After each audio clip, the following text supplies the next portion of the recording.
All right. So what we're going to talk about today is sort of a. Oops, I'm sorry. How dare I block the voltage here?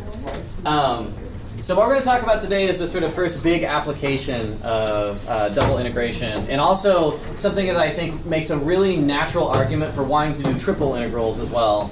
So this is section 15.4, and which is called Applications of Double Integrals, but we're just going to look specifically at one, which is center of mass. And then I'm going to argue for those of you that are statisticians or chemistry majors or anybody who has to study things like the distribution of heat, that this is not just an idea that works for mass. You can study anything you can study with a density function. You can study with the same set of ideas. Okay, so the beginning of this picture is an old idea that you've probably seen before in an ancient physics class, which is we're going to assume the following. I have a system of 2 point masses. And all I mean by that is the following picture. I have an x-axis. It has an origin somewhere. And located on that origin are 2 masses. There is a mass at position x1 and a mass at position x2.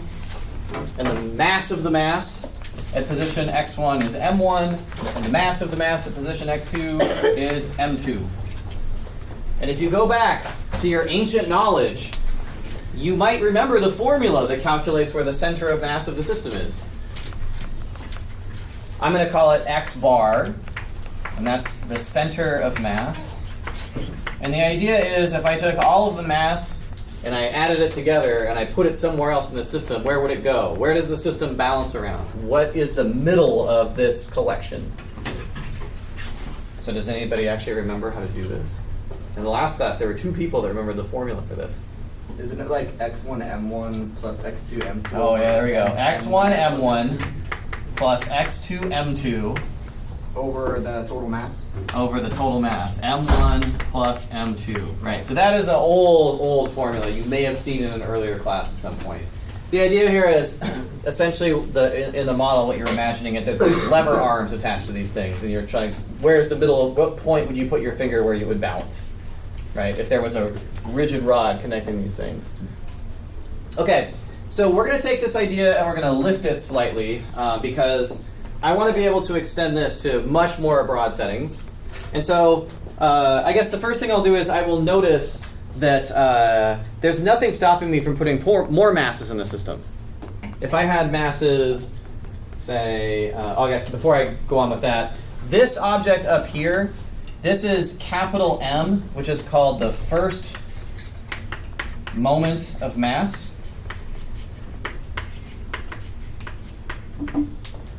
And then, as Christian pointed out, usually we call this total mass on the bottom.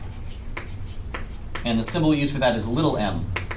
So big M is going to be for the moment of mass, little m is going to be for total mass. So if I have more masses, I don't really change the problem. x1, so I've got masses now m1, m2, m3, up to, say, mn. So I've got n masses located in positions x1, x2, x3, up to xn. Then the moment of mass, m, is the sum where I goes from 1 to n of mi xi.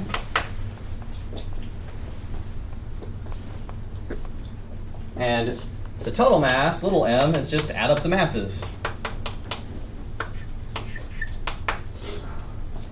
And so the center of mass of a 1D system of n point masses is just x bar is equal to capital M over little m, which I can write down in some form if I want to as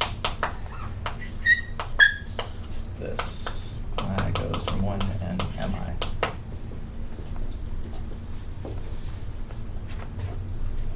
So once I have this picture, once I have the idea that I can write an n mass system in this way, the next idea that I have is, okay, well, the objects that I want to study generally are not collections of n masses. They're like continuous objects, like beams or rods or surfaces, right? Flat things, spheres. Like dimension. There's 1D, 2D, and 3D objects that are not just like collections of individual points. But I can use the fact that I can think of a continuous object as a collection of points to use this formula to come up with something that works in the continuous case. And so what I mean by that is, imagine instead of having a collection of point masses, instead I have, and here's where I get to use a weasel word here, thin rod in one dimension. And to begin with, let's suppose that that thin rod has uniform mass, length, density. And the letter we usually use for density is rho, like a squiggly P. You can come through here. Okay, so in that picture, essentially what we're saying is, okay, well now I've got an origin somewhere, and I'm presuming that I've got some kind of thin rod starting at A and ending at B, and I want to know where the center of the center of mass of the rod is. Now you can use physical intuition to figure this out. It's a uniform density.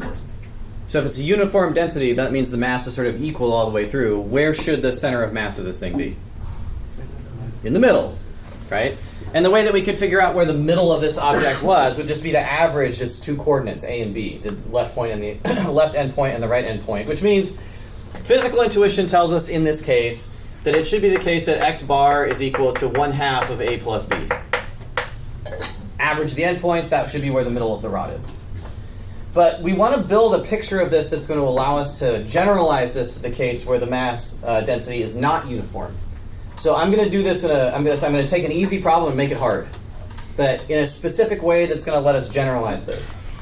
So the picture that we're going to take here is, imagine that you take this thin metal rod, and I want to use this idea of cutting it into point masses, so I'm going to slice it up into little rectangles. Each of those rectangles is located at a position xi.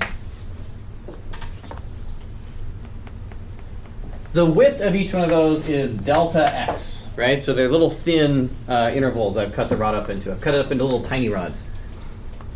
And now I've got one of these problems. I have n point masses. I know how far apart they are, or how far they are from the origin, and I actually know their mass as well. So if you think about the particular rectangle that's located at this position, so if here's 0, and out here is that little mass, the little chunk of rod that I broke off, so it's delta x wide, it's at position xi. The mass of this thing is equal to the density of it times how long it is. Density, length density times length is mass. Its displacement from the origin is xi. So if I wanted to calculate using this formula, I would do it in the following way. The formula tells me that I'm supposed to take displacement times mass. So in the particular example that we're working with here, I'm going to take displacement, which is xi. That's how far away it was from the origin, from here to here. And I'm going to multiply it by its mass, which was rho times delta x. So this is a mass. And that's just one of the little chunks that I broke the rod up into. So I should add them all up.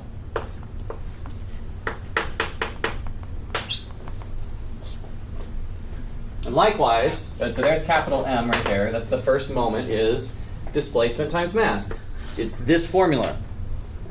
Little m is just equal to the sum of the masses. Since the rod is of a uniform density, delta x times rho is every mass. Density times length is equal to mass. And that means that x bar is equal to, Okay, if we're using this sort of continuous picture here, it's not actually equal to the sum of these things. the actual center of mass of our rod is going to be approximately equal to the sum where I goes from 1 to n of xi rho delta x divided by the sum where I goes from 1 to n of x of just rho delta x. Big M divided by little m. Now, because we're working in the continuous case, and this is a move that we should be familiar with at this point in our calculus careers, if I've approximated a continuous object by cutting it into little pieces, and then I let those little pieces get really small, sums turn into integrals. So if I let the size of the pieces that I've broken the rod up into get really tiny, in a nice controlled way, then what that's going to give us is that this formula limits into a formula involving integrals. The integral from a to b of x rho dx divided by the integral from a to b of rho dx. So I've approximated it by cutting it up into little point masses, and then if I put the point masses closer and closer and closer together, the sums limit into integrals. So let's treat these integrals separately. The integral from a to b of x rho dx looks like this. The integral from a to b of x rho dx is equal to rho times x squared over 2 evaluated from a to b, which is rho times b squared minus a squared over 2.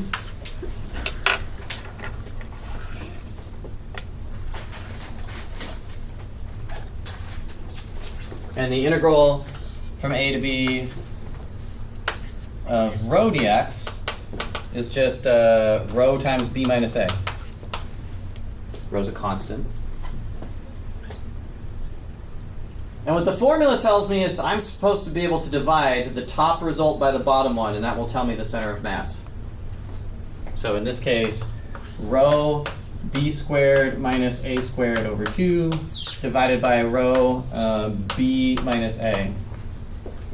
The first thing to observe here is that in this case, the density didn't matter. It cancels out of the final calculation, right? The rows are gone.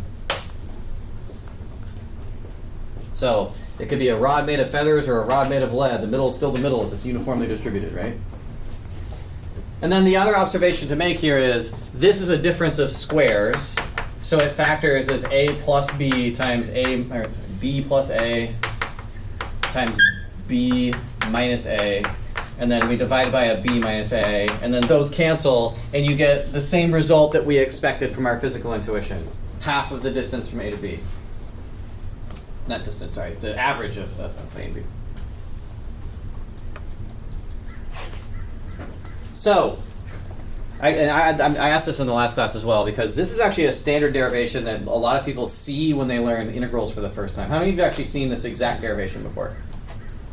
Oh, wait, no, this was not see it. No. I thought you would. How many haven't seen it before? Okay, so you might think, well, that was an awful lot of fuss for something that we could just observe physically, right? Like I could have just physically observed where the center was, but the idea was to set this up in a framework where I could very easily generalize it. So this framework has a couple of obvious places to do that. The first is, very, very rarely are we working with things where we have uniform density. Density tends to vary with position. I might have physical needs where I'm trying to make a part or study a system where it's just not the case empirically that the density is uniform, or the specifications don't call for uniform density. The second thing that we'll do is we'll talk about, well, how often in life are you studying like the distribution of things on thin metal rods, right? Instead of like areas or volumes instead. So that's the second generalization we're going to do, is to lift this up from one dimension. So this is the first thing that we're going to think about, is rho here. Is it any different if I set this system up with a function that varies, where the density varies with position? Like what of all this calculation I did, where would the first difference really show up in what I did here? When you assume that rho is constant. And the only time I used that in my calculation was right here, where it's because rho was constant, I could factor it out of the integrals, right? If rho was not a constant, if rho was a function, I'd have to integrate it. So that's our sort of first move, is to say, what does this setup look like if density is not uniform? And the answer is, it's basically the same exact picture. Now I'm going to set up the same thing. I've got a thin metal rod from position A to position B. Somewhere in here is an origin. I cut it up into little pieces so I can use a Riemann sum argument. I've got now rho of x is equal to the sort of mass length density at position x.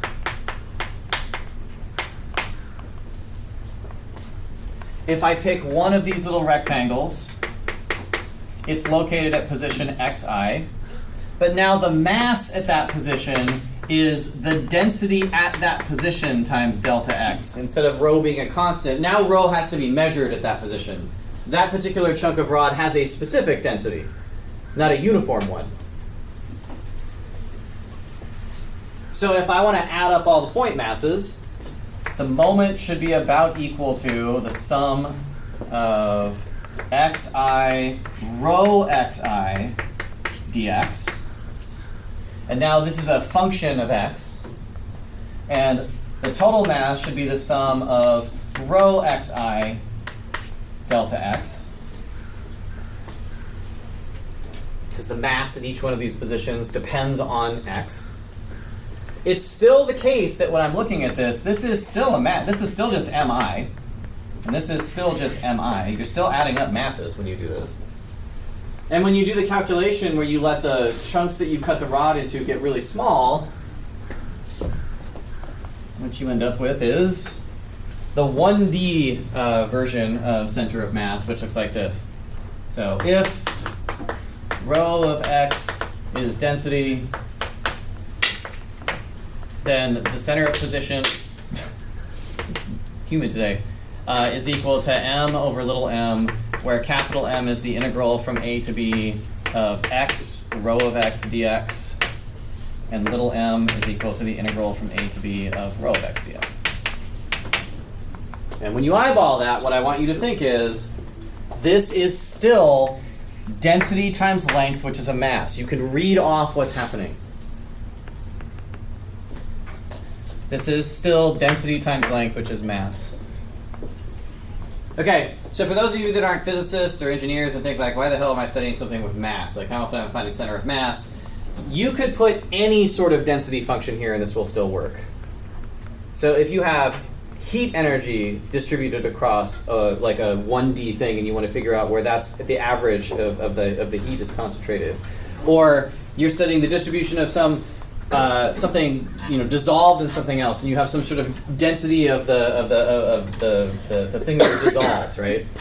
Then all of that can still be studied with a density function like this. And if you happen to be a statistics major, the density functions are probability density functions, which you can study this way. So this is brings together a whole bunch of different kinds of mathematics. It just happens to be the case that the easiest way to justify the setup is with mass, which is why we're teaching you in that framework, right? So this idea is broadly applicable. Okay, so the next thing you might think is, okay, well, great. So now we've got mass that varies with respect to position. That's cool. But what do I do if I have something that's not a one-dimensional rod? After all, this is supposed to be called applications of double integrals.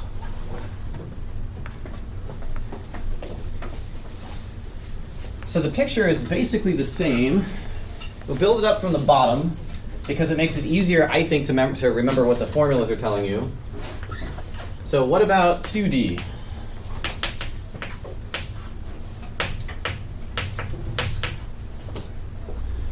So here the object of study, here's another weasel word for you. Instead of thin rod, we do a thin sheet, which has also got the fancy name lamina. What that means physically is some sort of object that you're studying that's thin enough that its density does not vary in the z direction, right? that you can study this by thinking about it as an area instead of thinking about it as a volume. So just something really thin, like a foil sheet or something. Good way of thinking about a laminar. So in the same way that we did this picture over here, I'm going to cut through this thing with an axis system. So I have an x-axis and a y-axis. There's an origin here. And what I'm going to imagine now is that instead of breaking up my system into a bunch of little mini intervals, so I have little mini lengths, instead I'm going to sort of cut it up like we do with Riemann integrals and double integrals, or Riemann sums here. I'm going to cut it up into little rectangles instead. And just imagine that if you cut small enough, I know the boundary things don't really look like rectangles, but if you cut small enough, they would basically be rectangles. And the idea now is the center of mass of this thing is going to be a point. It's going to have an x-coordinate and a y-coordinate. So I'm going to have two things I have to study here. And if I want to find the center of mass, one way to do it would be to say, well, if I can figure out the line on which it balances in the around the y-axis, right? If I could find some sort of vertical line that balanced the mass left to right, and some sort of horizontal line that balanced the mass top to bottom, where those two lines crossed would be the center of mass. If this was an actual physical object, it's where you could put your finger underneath it and it would balance on that point. If you collapse it all to a single point, it would be where it was centered. So the way we're going to do that is we're going to say, all right, I'm going to pick a rectangle here. That's going to play the role of my delta x's, my little chunks of rod in this picture. And it's going to have a center at the point x, I, y, j. I need to index twice here because I have to move in the x direction and the y direction to keep track of all the rectangles. Okay. The area of this thing is dA. And what I'm going to do is I'm going to say, I'm going to give myself a density function rho that is now a function of x and y. Rho of xy is going to be, in my setup here, mass area density. You give me a little unit area, I can multiply by rho, and that tells me the mass of that little unit area. Okay. So there's two different directions that I want to balance this thing in. The first balance might be, let's find the vertical line. Let's find the x-coordinate of the line that balances this mass left to right. So the way I'm going to do that is I'm going to measure perpendicular to the y-axis. So no matter where my little rectangle is located, since I'm interested in finding the vertical line that separates the left from the right side, or that cuts the mass left to right exactly in half, these are the displacements that I'm going to use. Position from the y-axis.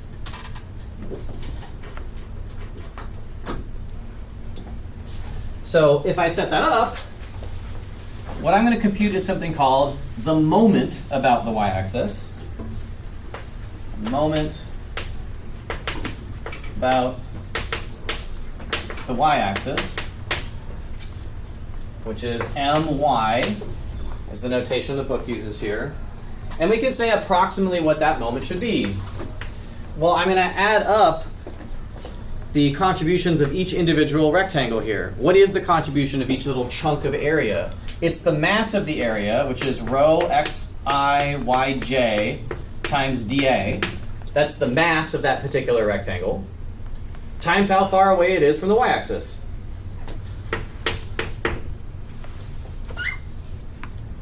This quantity here is the mass of my little rectangle. So if I took rho x, I, y, j, that tells me what the density is at that particular rectangle, and if I multiply it by the area, I get mass. In fact, it's a double index thing here. It's the mass at the point ij. And then that tells you the direction the lever arm is. The lever arm that we're looking at here is the lever arm that connects the rectangle to the y-axis because I'm trying to find the balance in this direction. And if I want to finish my approximate construction of the moment about the y-axis, I should probably sum up over all the i's and j's, because that would add all of the rectangles together, the contributions of each individual rectangle. The I and j here, what I want you to think is, I is sort of the position along each row, and j is the position along each column. It's like an array. So if I add up over all the i's and all the j's, I'm going to add up the contributions of each rectangle. As you let delta A go to 0, you let the rectangles get really, really small, the chop here in the Riemann sum, then just like in the 1D case, this turns into an integral. My is equal to the double integral over this region, D,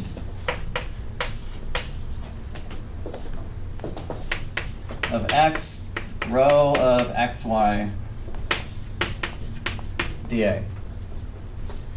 And if you look at that closely, you can still see in here, that's the mass of each individual rectangle, and that's how far away it is from the y-axis. So likewise, if I want to add up all the mass of the whole thing, well, now I don't need how far away my rectangle is from the axis. I just need to calculate the mass of each rectangle. Mass is equal to the double integral over d of just rho of xy dA.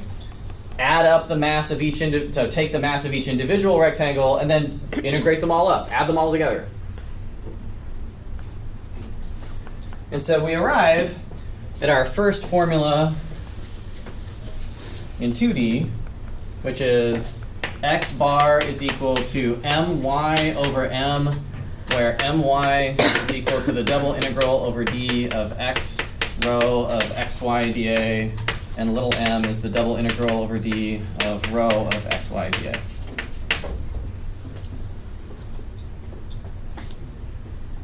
And if we repeat the exact same argument, but instead we look at, if I want to find the horizontal line that balances the weight top to bottom, I should be looking at these distances instead. The lever arms now are going to run with respect to the x-axis. And that's going to give me y bar should be equal to mx over m, where the moment about the x-axis is the double integral over d of y rho of x and y dA. And little m is still the double integral over d of rho of x and y dA.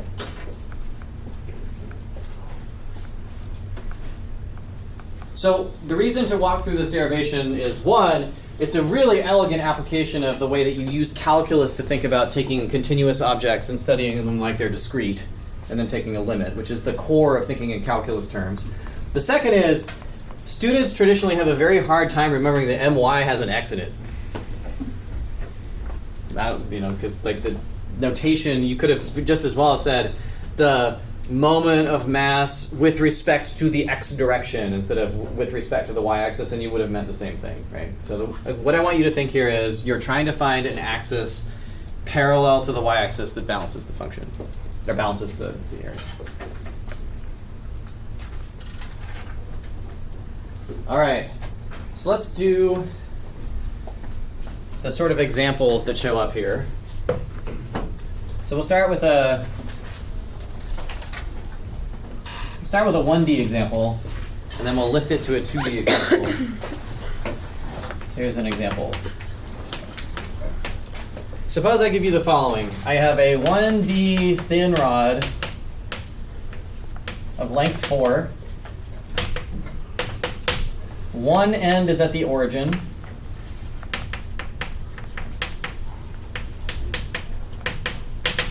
Just give you a coordinate system. And density is proportional to distance from the left end. So I have a thin rod. It starts at position 0, it ends at position 4. Density is proportional to the distance. Oh, let's not even let's do a better one. To the square, there we go, of the distance. Is that what I want? Yeah, to the square of the distance. To the log of the distance. No, I mean, we can do that too, but there's a point I'm trying to make here. So what that means is rho, the distribution of mass here, if you ever held a conductor's wand, it's like that. It's got like a big lead weight on one end, and it's really, really light at the other end, right? And that the density is not, it doesn't start at 0 and go to 4 linearly. It goes like the square of the distance instead of linearly with the distance. Now, it's not hard to write down what the setup for this problem should be. It's a 1D problem, and if you know your formulas, you should immediately say, okay, x bar is going to be moment divided by mass, where moment is equal to the integral from 0 to 4 of x times rho of x dx, and mass is equal to the integral from 0 to 4 of rho of x dx. Problem is, I don't know what rho is. It's like, suddenly after all this time, I give you a word problem. So this guy right here, proportional to the square of the distance. Rho of x, what should I write for my function? Cx. There's probably going to be an x squared involved, because how far away you are from the origin is x, and if you square that, that's the square of the distance from the origin. Yeah, remember the word proportional means it's multiplied by some constant, right? There's this thing called the constant proportionality. I'm going to use k for, it doesn't matter what letter you use. This dude, to remind you of math you probably learned a billion years ago, is called the constant of proportionality.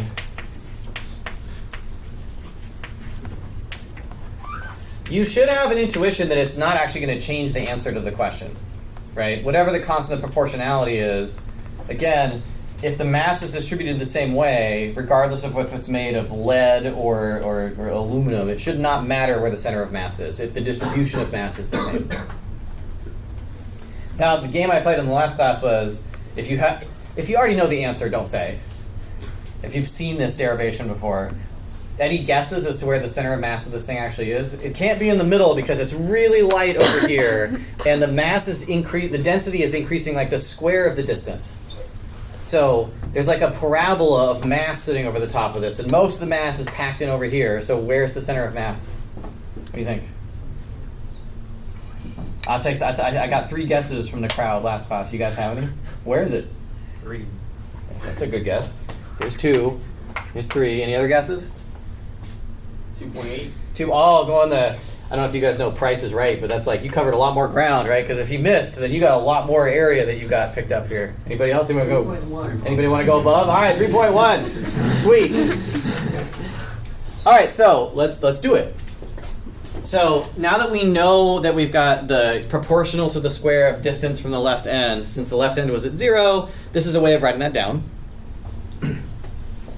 So if we calculate this, let's see, x bar is equal to, let's just calculate the moment, m. M is equal to the integral from 0 to 4 of x times kx squared dx,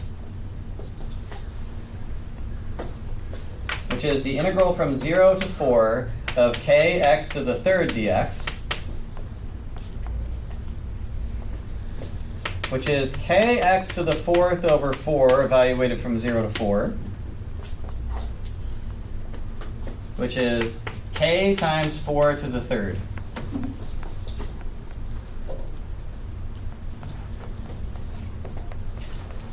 All right, now let's calculate the total mass.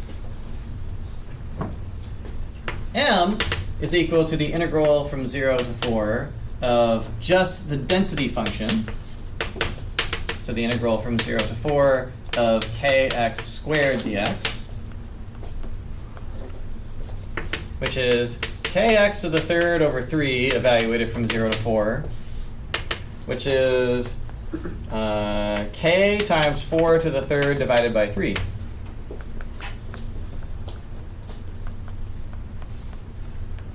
So the 3 was right on. If you divide those numbers, x bar is equal to k times 4 to the third divided by k times 4 to the third over 3, which is 3. So the center of mass is here. If you've never held an object like this, it's really weird. Like it's like a conductor's baton where you can sort of put it on your finger and there's like a little tiny nub sticking out one side and a whole lot of it sticking out the other, and it balances. It's pretty cool. Okay.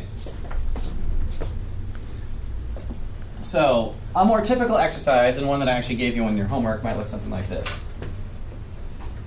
So, second example here.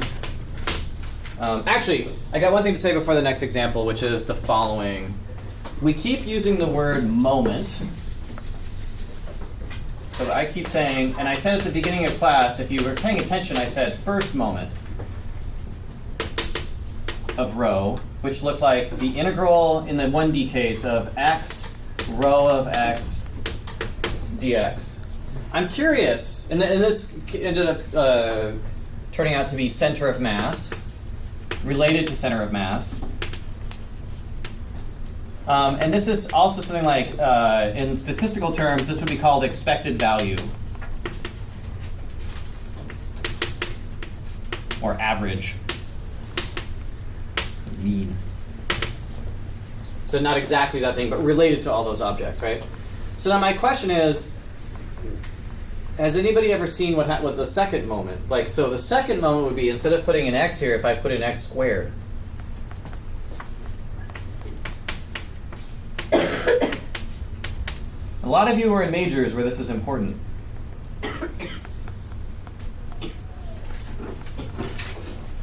So this measures tendency to rotate around a given axis. So if I calculated this with respect to this picture, and I had my rod, and this was the origin right here, and I said, okay, what is the tendency of this object to rotate around the origin? I would get that by calculating this. This is called the moment of inertia, if you've seen this before in any context. So the moment of inertia picks up some kind of tendency of objects to twist around an axis. So, yeah, this is the second moment. Is related to inertia. Thanks, inertia. And rotation. And in statistics, the second moment of a distribution function is related not to mean, but to variance or standard deviation. So this calculation that we're doing here has tons of applications outside of studying mass distribution. The idea of multiplying a function by some power of x and extracting something called a moment is telling you something deep about the graph of the function that you study. Okay. So let me give you an example problem here in the 2D case. So here's an example in 2D. I give you the following lamina D. So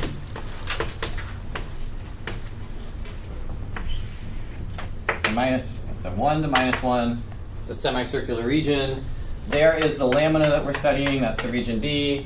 And now I tell you that density is proportional to distance from the origin.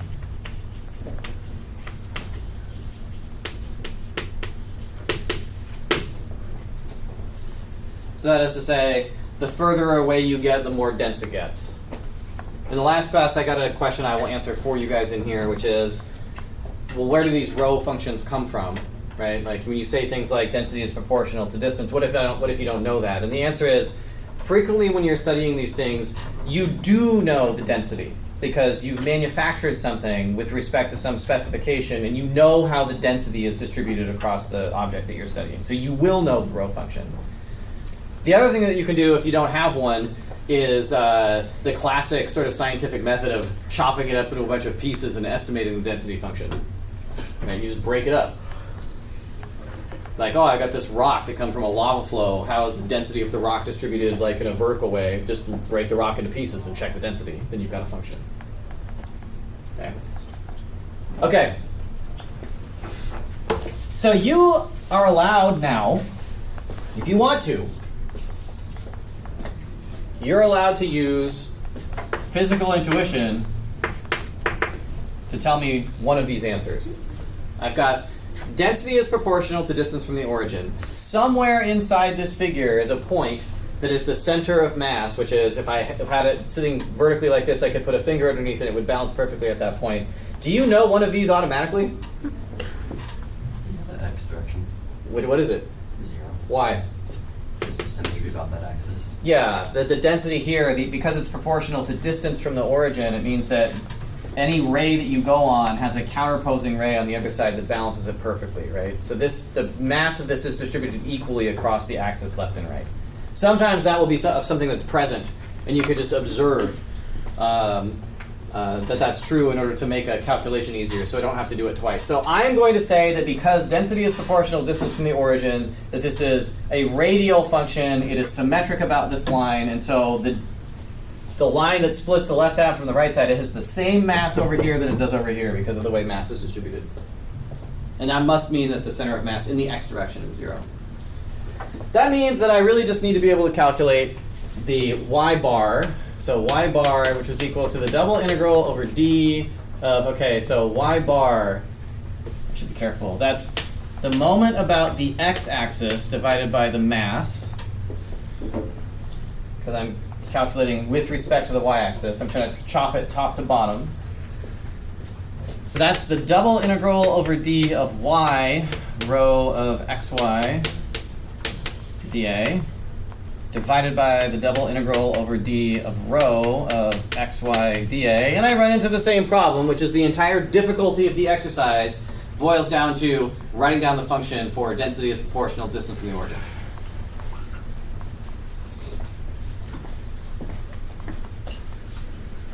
Okay, so how do I do that? If I have a point here at xy, and I need to know the distance of that point to the origin, how do I calculate it? Pythagorean theorem. Or distance formula, Pythagorean theorem, yeah. So rho is equal to k times the square root of x squared plus y squared. Oftentimes, this kind of radial function, even if the density doesn't perfectly follow a rule like this, it might not be exactly proportional, but if it's close enough, and in many cases it will be, then you can model more complicated functions with simpler ones that get basically the same result. Okay, rho of x and y, the density at any position, so rho of x and y, is proportional to the distance of the point to the origin. So what we're looking at is the double integral over d, I can write d down, it's the integral from -1 to 1 of the integral from 0 to the square root of 1 minus x squared of y times k times the square root of x squared plus y squared dy dx. Yay, we did it. We wrote down an integral. I could even, even though I got a u substitution in y, I'm going to have to integrate with respect to x too. Ugh, woof. I don't want to do that. What should I do? How many more flags can I plant in the ground telling you what method should apply here? Look, it's on a semicircular region, and I made sure that it had an x squared plus y squared that showed up in the integrand. You should be begging me to turn this into polar coordinates, right? Or if you're doing it on an exam and you try to do it that way, good luck. You can get there, but it's like, you're going to be hacking your way through the jungle. So, the observation is oftentimes when you're dealing with, you might have suspected, even from the beginning, you may have suspected that polar coordinates were involved because the domain is circular, and I gave you proportionality as distance from the origin, which is going to be constant on rays. Right? So there's radial symmetry here.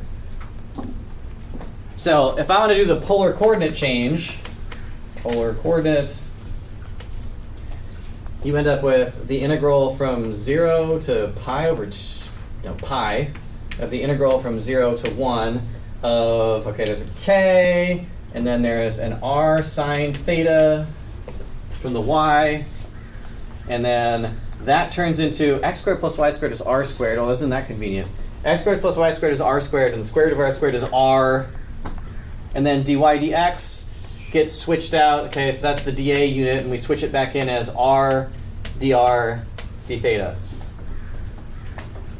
So I do my polar coordinate conversion, and I get a much easier integral. This is k times the integral from 0 to pi, integral from 0 to 1 of r to the third sine theta dr d theta. And when you're done, you should go back and count the r's to make sure you got the power of r correct. Let's see. 1, 2, 3. Okay, r cubed. I got it. I just, I'm paranoid a little bit.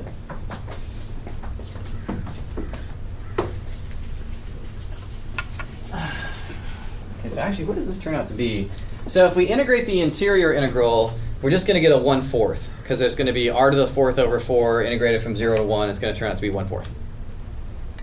So that integral is equal to k times the integral from 0 to pi of 1/4. I'll just do this part of it. So r to the 4, 0 to 4, evaluated from 0 to 1, times the sine of theta d theta, which is k times the integral from 0 to pi of 1/4 times the sine of theta d theta, which is k times 1/4 of minus the cosine of theta evaluated from 0 to pi, which is k over 2 when you're all finished. Putting in the pi gives you a -1, which turns it positive, and then you subtract off a -1, which makes it positive, and they contribute, so you get pi over 4 plus pi over 4 was correct. Or sorry, k over 2. Okay, so all that long-winded calculation, and the mistake you don't want to make here is to say that you're done, because you're not. This thing that we computed right here is just m. I haven't finished the problem. I've also got to calculate the mass. M is equal to the integral from, the double integral over d of the square root of x squared plus y squared dA. Just rho dA. And if I want to do the same game where I want to play with this as a polar integral instead of an integral in Cartesian coordinates, I would write it as the integral from 0 to pi. It's the same integral, you just throw the y away. The integral from 0 to 1 of, is it just r times, oh, there's a k.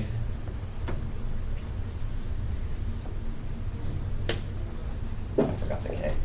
There, I fixed it. K r dr d theta, I think. It should be the same as the last one, except that we've dropped this extra r sine theta term. So what do you get now? The integral from 0 to pi of the integral from 0 to 1 of k r squared dr d theta, which is integral from 0 to pi of k times 1/3 d theta, which is pi over 3? K pi over 3.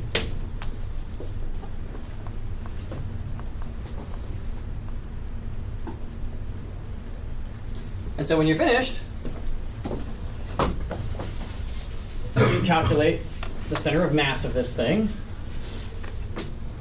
as being y bar is equal to mx over m, which is, what was it, k over 2 divided by k pi over 3.